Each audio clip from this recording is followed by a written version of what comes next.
இப்போ நீங்க பாக்குற இந்த ஃபுட்டேஜ் அப்படிங்கிறது ஏதோ நம்ம சென்னையில மழைநாள் ஏற்பட்ட வெள்ள காட்சிகள் மட்டும் நினைச்சிடாதீங்க. பொதுவாக மழைநாள் ஏற்படக்கூடிய வெள்ளம் அப்படின்னாலே நம்ம சென்னை பேர் போன ஒரு ஊர். இப்போ ரீசெண்டாக கூட கொஞ்சம் மாசத்துக்கு முன்னாடி நம்ம தமிழ்நாட்டில் இருக்கக்கூடிய தூத்துக்குடி, திருநெல்வேலி இந்த மாதிரியான மாவட்டங்களில் அதிகமான மழை காரணமாக வெள்ளக்காடா இருந்துச்சு அந்த மாவட்டம் அப்படிங்கிறது.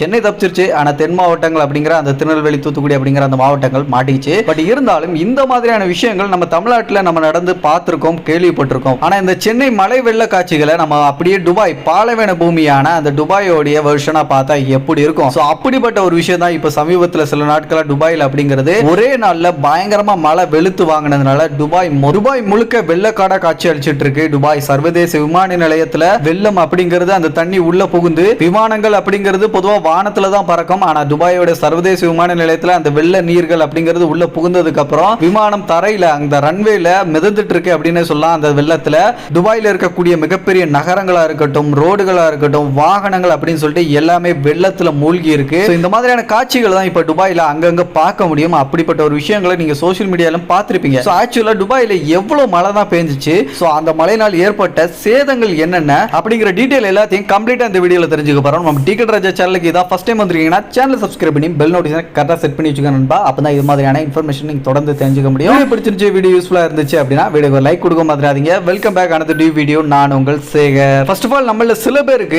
துபாய் அப்படிங்கிறது ஒரு பாலைவன நாடு அப்படிங்கிறது எல்லாருக்கும் தெரியும். ஆனா இந்த நாட்டுல மழை பொழியுமா அப்படிங்கிற ஒரு கேள்வி சில பேருக்கு இருக்கலாம். அதுக்கான பதில் அப்படின்னு எடுத்துக்கிட்டா ஆவரேஜா துபாயில வந்து ஒரு வருஷத்துக்கு அப்படிங்கிறது 94.7 மில்லிமீட்டர் அளவிலான மழைகள் அப்படிங்கிறது ஆவரேஜா மழை பொழியும் அப்படின்னு சொல்றாங்க துபாயில. பட் இந்த அளவு அப்படிங்கிறது ஆவரேஜ் தான். சராசரியா ஒவ்வொரு ஆண்டும் வந்து துபாயில வந்து பெய்யக்கூடிய மழையினுடைய அளவு அப்படிங்கிறது இந்த அளவு தான். ஆனா இப்போ வந்து துபாயில வந்து வரலாறு காணாத அளவுக்கு மழை அப்படிங்கிறது வந்து பதிவாயிருக்கு. அதுவும் எந்த அளவுக்கு அப்படின்னு பாத்தீங்கன்னா 142 மில்லிமீட்டர் அப்படிங்கிற அளவுக்கு மழை அப்படிங்கிறது துபாயில வந்து பொழிஞ்சிருக்கு.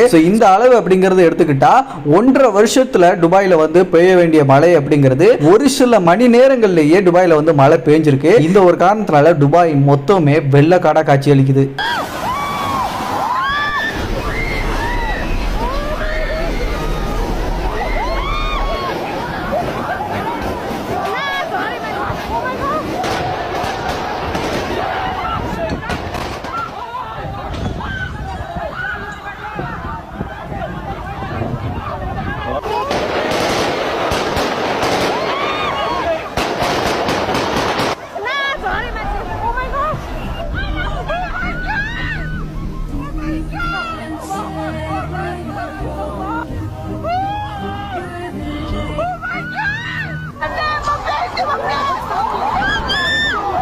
இந்த அளவுக்கு மழைப்பொழிவு அப்படிங்கிறது துபாயில அதிகமா பொழிஞ்சதுனால துபாயோடைய பன்னாட்டு விமான நிலையம், அதாவது துபாய் இன்டர்நேஷனல் ஏர்போர்ட் அப்படிங்கிறது பயங்கரமா பாதிப்புக்குள்ளாயிருக்கு. மழை வெள்ளம் அப்படிங்கிறது அந்த தண்ணி அப்படிங்கிறது துபாய் ஏர்போர்ட்டுக்குள்ள புகுது அந்த ரன்வே, அதாவது விமான ஓடுதல பாதைகள் இருக்குல்ல, அந்த இடம் அப்படிங்கிறது முழுக்க முழுக்க தண்ணியால் சூழப்பட்டு ஒரு குட்டி குளம் மாதிரி இருக்கு. உலகத்துடைய மிகவும் பிஸியஸ்ட் ஏர்போர்ட் அப்படிங்கிற அந்த பட்டியலை எடுத்து பாத்தீங்க அப்படின்னா துபாயோடைய அந்த சர்வதேச விமான நிலையம் அதுல ஒன்னா இருக்கும். அப்படிப்பட்ட விமான நிலையம் இப்போ தண்ணியில மிதந்துட்டு இருக்கு. பொதுவாக விமானங்கள் அப்படிங்கிறது வானத்துல தான் பறக்கும். ஆனா இங்க ரன்வேல தண்ணியில மிதந்துட்டு இருக்கு இங்க விமானங்கள்லாம்.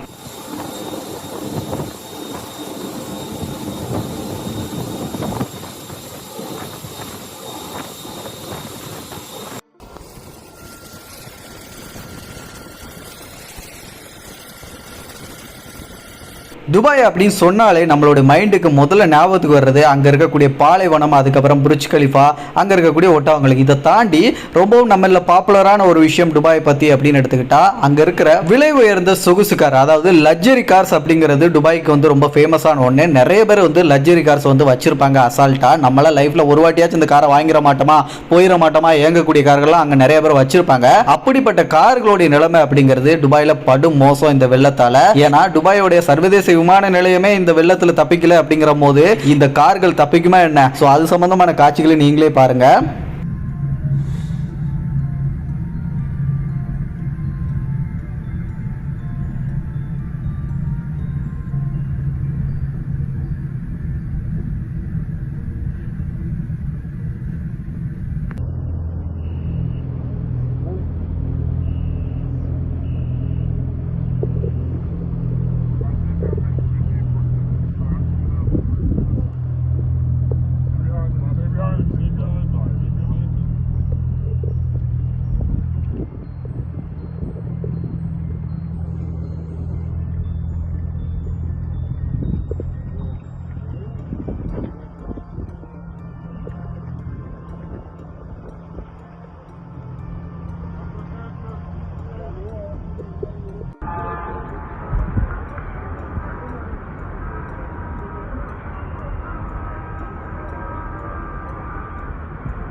ஸோ காட்சிகளை பார்த்துருப்பீங்கன்னு நினைக்கிறேன். ஸோ பார்க்கறதுக்கு எப்படி இருக்கு? ஸோ நம்ம சென்னையோடைய ஞாபகம் கொஞ்சம் வந்திருக்கும் சில பேருக்கு.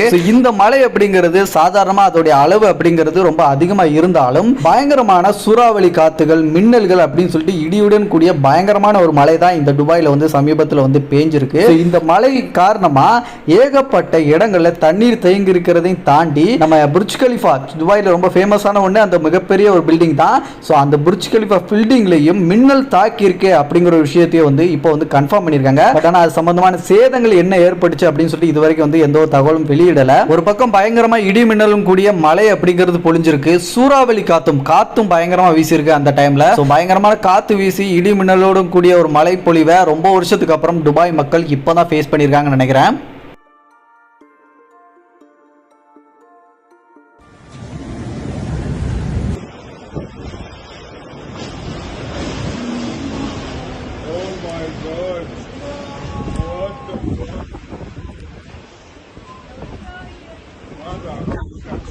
இயற்கையோட கோர தாண்டவத்துக்கு எப்போவுமே விதிவிலக்கு அப்படிங்கிற ஒன்று கிடையவே கிடையாது. அப்படிங்கிறதுக்கு ஏற்ற மாதிரி துபாயில் அந்த ரோடுகளில் தண்ணீர் தேங்கி இருக்கு, ஏர்போர்ட் அப்படிங்கிறது தண்ணியில் மூழ்கி இருக்கு. இது எல்லாத்தையும் தாண்டி துபாய் அப்படின்னு எடுத்துக்கிட்டாலே ரொம்ப ஃபேமஸான விஷயங்கள் இன்னொன்று துபாயில் ரொம்ப ஃபேமஸாக இருக்கக்கூடிய அந்த மால்கள். ஸோ அந்த மால்களும் இந்த வெள்ளத்துக்கு விதிவிலக்கு இல்லை. அந்த வெள்ள நீர் அப்படிங்கிறது அந்த மால்களுக்குள்ளேயும் புகுந்து நிறைய மால்களுக்குள்ள அந்த வெள்ள நீர் இருக்கிறத நம்ம காட்சிகளாக பார்க்க முடியும்.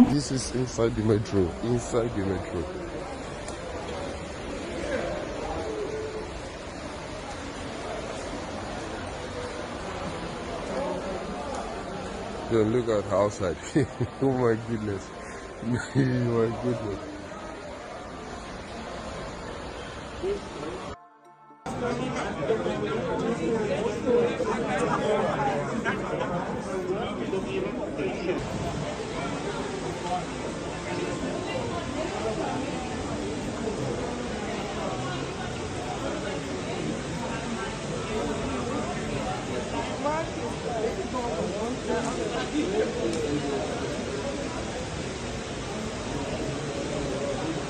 யுனைடெட் அரபிக் எம்பையருடைய பள்ளி, கல்லூரி இது ரெண்டுத்துக்குமே மொத்தமா லீவ் விட்டாங்க. பிரைவேட் கம்பெனி மற்றும் அரசு அலுவலகங்களில் வேலை பார்க்கக்கூடிய நிறைய பேர் வந்து இந்த மழை வெள்ளத்தால வீட்டுக்குள்ளேயே வந்து முடங்கி இருக்காங்க. இவ்வளவு பெரிய மழை வெள்ளம் அப்படிங்கிறது ஏற்பட்டிருக்கு அப்படின்னா அந்த மழை வெள்ளத்துல பாதிப்படைஞ்சிருக்கவங்களுக்கு உதவி பண்றதுக்கா இருக்கட்டும், காப்பாத்துறதா இருக்கட்டும், இந்த மாதிரி விஷயங்கள்ல போலீஸ் ஆபீசர்ஸா இருக்கட்டும், இந்த மீட்பு குழு சார்ந்தவங்களா இருக்கட்டும், இவங்க எல்லாருமே ஈடுபடுவாங்க. அது எல்லாருக்குமே தெரியும். ஆனா அவங்களே இந்த மழை வெள்ளத்துல வந்து நிறைய பேர் வந்து சிக்கியிருக்காங்க அப்படிங்கிற ஒரு தகவலும் இப்போ வந்து வெளியாயிருக்கு. ஸோ மழை வெள்ளத்துல பாதிப்படைஞ்சவங்களை காப்பாற்ற வேண்டிய பொறுப்பும் கடமையும் இருக்கக்கூடிய அந்த மீட்பு குழுவில் இருக்கவங்களே இப்போ இந்த மழை வெள்ளத்துல மாட்டிருக்காங்க. ஸோ அப்படிப்பட்ட ஒரு நிலையில தான் இப்போ துபாய் அப்படிங்கிறது இருக்கு.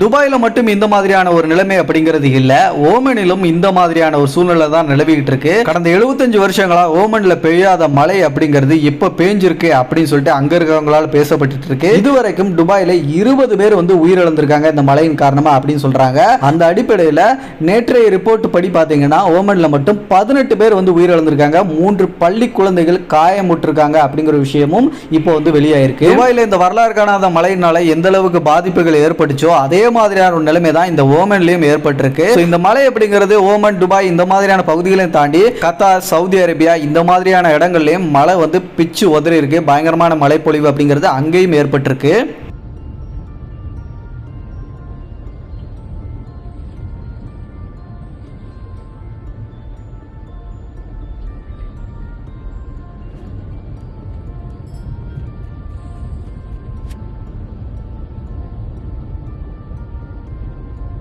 துபாயில் இருக்கக்கூடிய நெடுஞ்சாலைகளில் தண்ணீர் அப்படிங்கிறது அளவுக்கு அதிகமாக தேங்கி இருக்கு. ஸோ மீட்பு பணியில் ஈடுபடுறவங்க கூட ஒரு வாகனத்தை எடுத்துட்டு அந்த இடத்துக்கு போகணும் அப்படின்னா கூட அந்த தண்ணீர் அப்படிங்கிறது மிகப்பெரிய ஒரு தடையாக இருக்கிறதுனால அங்கே தேங்கி இருக்கக்கூடிய தண்ணியை அப்புறப்படுத்துறதுக்காக அங்கே இருக்கக்கூடிய ஆஃபீஸர்ஸ் வந்து டேங்கர்ஸ், அதுக்கப்புறமா ட்ரக்கு, நிறைய பம்பெல்லாம் யூஸ் பண்ணி மோட்டரை வச்சு தண்ணியை இறச்சி ட்ரை பண்ணி பார்த்தாங்க. ஆனால் 5 நிமிஷம் மழை நிற்குது, அடுத்த 5 நிமிஷம் கழிச்சு மழை மறுபடியும் ஸ்டார்ட் ஆகி பல மணி நேரம் அந்த மழை கண்டினியூ ஆகி மறுபடியும் வெள்ளக்காடா காட்சி அளிக்க ஆரம்பிச்சிச்சு. இந்த ஒரு விஷயத்தினால அந்த தண்ணியை அப்புறப்படுத்த பணியில் ஈடுபடக்கூடிய அந்த ஆபீசர்ஸுக்கு இது ஒரு மிகப்பெரிய ஒரு சவாலா இருந்துச்சு. துபாயில இந்த மாதிரியான சம்பவங்கள் காட்சிகளை நம்ம பார்க்கிறதுக்கு முக்கியமான காரணம் அப்படிங்கிறது அளவுக்கு அதிகமான மழை அப்படிங்கிறது பொழிஞ்சதுதான். 1.5 வருஷத்துல பெய்ய வேண்டிய மழை ஒரு சில மணி நேரங்களிலே பெஞ்சதுனால தான் துபாய் மொத்தமும் வெள்ளக்காடா காட்சி அளிக்கிறதுக்கு ஒரு காரணமா இருக்கு.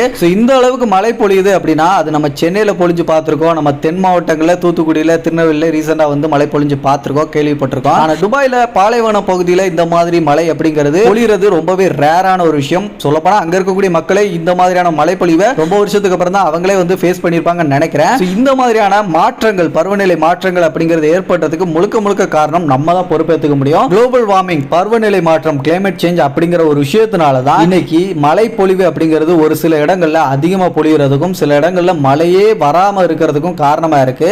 மழை பொழிவு மட்டும் இல்ல, சில இடங்கள்ல மழைக்கு பதிலாக சூறாவளி காத்து வர்றதா இருக்கட்டும், ஆலங்கட்டி மழை பொழியறதா இருக்கட்டும், இப்படி எல்லா பருவநிலை மாற்றத்துக்கும் நம்ம இயற்கையை வந்து அதிகமா பாதிப்புள்ளாக்குறதுனால தான் தொழிற்சாலைகள்ல இருந்து வரக்கூடிய அந்த புகைகளா இருக்கட்டும், வாகனங்கள் இருந்து வெளிப்படக்கூடிய அந்த புகைகளா இருக்கட்டும், நம்ம இயற்கையை வந்து ரொம்ப அசுத்தமாக்கிட்டு இருக்கோம், அதை பாடாப்படுத்தி அதை புண்ணாக்கிட்டு இருக்கோம். அதனால தான் இயற்கை இந்த மாதிரியான சம்பவங்களை நம்மளுக்கு இயற்கை மூலமா நிகழ்த்தி இயற்கை நம்மளுக்கு ஒரு எச்சரிக்கை மணி அடிச்சிட்டு இருக்கு. நீங்க இந்த மாதிரி பூமிக்கு ஆபத்தை விளைவிக்கக்கூடிய விஷயங்களை பண்ணும்போது அது பூமியோட அழிவின் பாதைக்கு தாண்டா கொண்டு போகும். தயவு செஞ்சு பூமியை வந்து பாதுகாக்கான முயற்சிகளை மட்டும் எடுங்கடா, அதை தாண்டி இந்த பூமியை புண்ணா ஆக்காதீங்கடா அப்படிங்கிறதுக்கான ஒரு எச்சரிக்கை மணி தான் இந்த கிளைமேட் சேஞ்ச் அப்படிங்கிறது. இதை வச்சு நம்ம புரிஞ்சுக்க வேண்டியது, முடிஞ்ச அளவுக்கு நம்ம பூமியை பாதுகாக்கணும். அப்படி பாதுகாத்தா மட்டும்தான் அடுத்த தலைமுறைக்கு இந்த பூமி அப்படிங்கிறது நல்ல முறையில் இருந்து அடுத்த தலைமுறை வாழ்றதுக்கு ஒரு நல்ல ஒரு பூமியா இது இருக்கும். அதனால முடிஞ்ச அளவுக்கு இயற்கையை நம்ம பாதுகாப்போம். பாதுகாக்க வேண்டியது ஒவ்வொருத்தருடைய கடமை. ஏன்னா இந்த பூமி அப்படிங்கிறது நமக்கானது மட்டுமல்ல, பூமியில வாழக்கூடிய ஒவ்வொரு உயிருக்கும் பொதுவானது தான் இந்த பூமி. அதனால புரிஞ்சுக்கிட்டு முடிஞ்ச அளவுக்கு இயற்கைக்கு பாதிப்பு அடையக்கூடிய எந்த ஒரு விஷயத்தையும் கம்ப்ளீட்டா அந்த செயல்களை வந்து நம்ம ஸ்டாப் பண்ண முடியலாட்டியும் அதை குறைச்சிக்கிறது ரொம்பவே நல்லது. இந்த வீடியோ உங்களுக்கு யூஸ்ஃபுல்லா இருந்திருக்கும், இன்ட்ரெஸ்டிங்கா இருந்திருக்கும் நம்புறேன். வீடியோ பிடிச்சிருச்சு அப்படின்னா வீடியோக்கு லைக் கொடுக்கலனா லைக் கொடுத்துருங்க. அண்ட் இதே மாதிரி நிறைய இன்ஃபர்மேஷன் தெரிஞ்சுக்கணும் நம்ம டிக்கெட் ராஜா சேனலை சப்ஸ்கிரைப் பண்ணாதங்க, சப்ஸ்கிரைப் பண்ணி பெல் நோட்டிஃபிகேஷன் கரெக்டாக பண்ணி வச்சுக்கோங்க. மற்ற வீடியோஸ் பார்க்கணும் மேலே ஐக்கான் லிங்க் கொடுத்துருங்க, செக் பண்ணிக்கோங்க. அடுத்த ஒரு நல்ல தகவலோட நான் உங்களை சந்திக்கும் வரை நான் உங்களை சேகர். Bye bye.